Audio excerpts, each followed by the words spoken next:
আহ, দেখতে কি লোভনীয় লাগছে তাই না? ভিডিওতে যা দেখাইছি তার থেকেও বেশি কালারফুল মজা হয়েছে। যতটা না দেখতে সুন্দর তার চেয়ে বেশি খেতে মজা হয়েছে।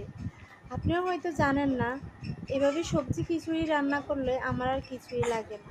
পাশে যেগুলাকে দেখতে পাচ্ছেন, ওরা হয়েছে আমার একমাত্র ভরসা। রসুন সালাদ। আমি রসুন সালাদ ইদানিং নিজের মনের থেকে বের করলাম। আমি এই প্রথম, পৃথিবীতে মনে হয় আমি কোথাও দেখি নাই, একমাত্র আমি হইছি প্রথম রসুন সালাদ বানাইছি। খাবারটা তো সেরকম হয়েছে, আপনারা দয়া করে একবার রসুন